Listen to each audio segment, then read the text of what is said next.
Mid-May means we're in the conference finals of the NHL playoffs, so let's bring back senior NHL writer for The Athletic and the Puck Soup podcast co-host, Sean McIndoe, to break down these series.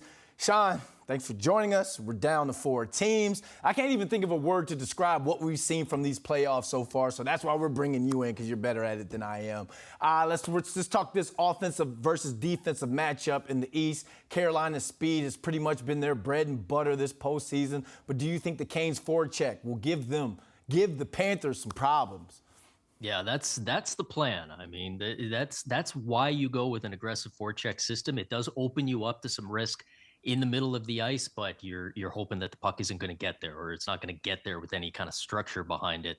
And Carolina's been very good at that. So is Florida. So that makes this an interesting matchup. It's kind of a strength versus strength thing, where we saw it with the Panthers using that really strong forecheck against Boston. We saw it definitely against Toronto, a team that struggled with it. Carolina's been very good at it too. And again, Carolina, in theory, has got a better blue line than certainly that Leafs team. Maybe we could argue the Bruins as well. So they, in theory, can be equipped to handle it. Florida, it's going to be tougher on them. They've got Aaron Ekblad. Brandon Montour has been very good this year, but not as deep. In theory, you would look at them and say they're more susceptible to that really aggressive forecheck. But it's going to be fascinating to see how it plays out. This is going to be a series that more than most that we've seen, a lot of the action is going to be happening at the very end, each end of the ice, behind those goal lines, as we see these teams battle it out for those loose pucks, see if they can win the battles, see if their defensemen can handle it, and then if they can't, which is the first team that makes the adjustment to maybe try to get the game going in a different direction. I mean, we're talking forecheck, battling it out. That's playoff hockey. But another thing that gets you to the Stanley Cup is goaltending.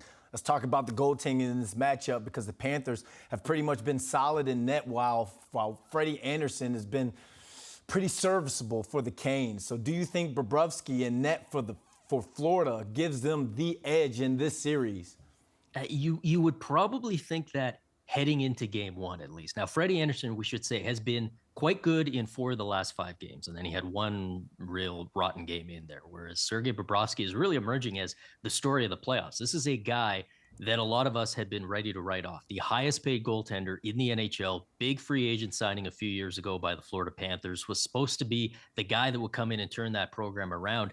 Didn't work out that way. This is a guy who's barely even been able to hold on to the starter's job in Florida, has not put up good numbers, certainly anything close to what he's done previously in his career, and nothing close to anything that would live up to that big contract.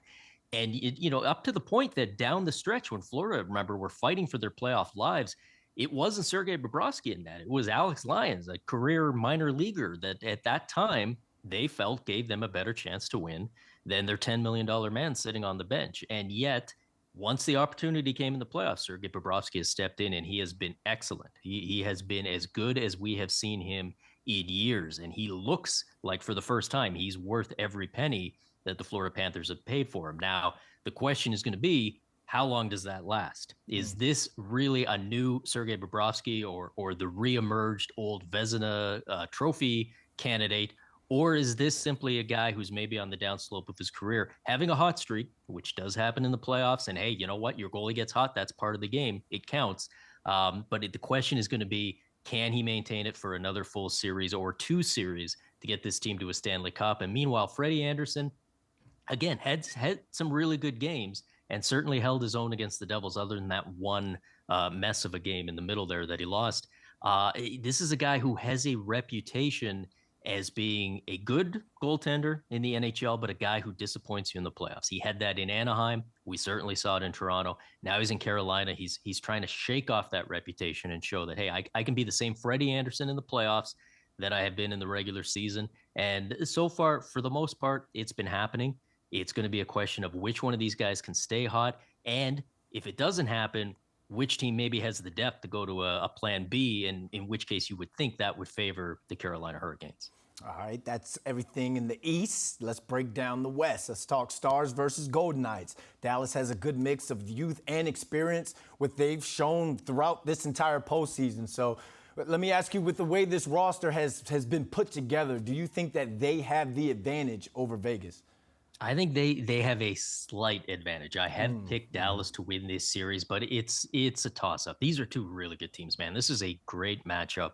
And you're right. You look at this Dallas team, that mix of youth and experience, which is something that, we say that for a lot of teams, but it's rare that you look at a team like Dallas where you can see the older core, right? I mean, for years, this was the Jamie Benn, Tyler Seguin team. And then those guys, the production fell off, injuries caught up with them, and it sort of moved on to this new core, the Miro Heiskanen, the Jason Robertson, guys like that. And now you add in Joe Pavelski on top of all that, the old guy without a Stanley Cup, still chasing it after all those years in San Jose. That's a great story. This is a really nice mix, and it's been working so far. As well as it needed to. I mean, they got everything they could handle from Seattle Kraken, and full credit to Seattle. That was a fantastic run. But Dallas was able to get the win that they needed, get that one extra goal that ended up turning the series.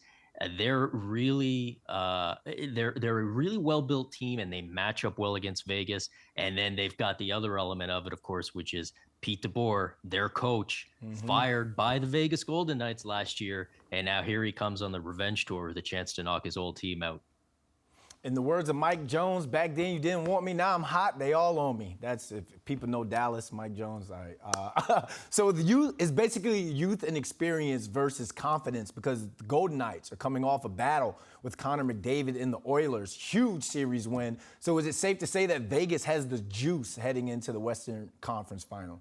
Yeah, they should, because they just beat a real good Oilers team that a lot of us, and myself included, had picked as the Stanley Cup favorite heading into these playoffs. And, a lot of times you look at a team like the Oilers and you say, man, it's the Connor McDavid show, it's the Leon Draisaitl show. If you can shut those two guys down, you're going to win. If not, you're in big, big trouble. And Vegas didn't really shut those guys down. I mean, certainly Leon Draisaitl early in the series was scoring at will. Connor McDavid was doing what Connor McDavid does, and yet Vegas was able to survive that. They've got enough scoring on their own. They got enough goaltending from Adin Hill, another one of these unexpected goaltending stories. Stuart Skinner was not great for the Edmonton Oilers, so that was obviously a big piece of it. And, it's interesting. This Vegas team for years and years has been in the spotlight in the NHL from their very first year when they burst on the scene, go all the way to the final as an expansion team, something we'd never seen before in pro sports, let alone in the NHL. And it just felt like even last year when they go out and they make the big trade for Jack Eichel, and we were all looking at the Golden Knights, and then they missed the playoffs last year. And we all kind of scratch our heads and say, oh, okay. This year, not as much attention, even though they won that division. They ended up being first in the Pacific. It was still felt like there was more attention on the Oilers, the big flashy team. Seattle, it was a great story. And even the LA Kings. A lot of us kind of maybe slept on the Golden Knights. Maybe we're just tired of talking about them. But here they are, and finally doing in the playoffs what we've been waiting for them to get back to doing. They're a real good team, home ice. They should be set up really well for this series. Again, I'm picking Dallas, but it feels like a coin flip, and it wouldn't shock anybody if Vegas just kept rolling here. Well, we're at a great point of the playoffs, the conference finals. The game speed gets faster. We're expecting a lot of action. Sean, thanks for joining us. Right on. Thank you for having me.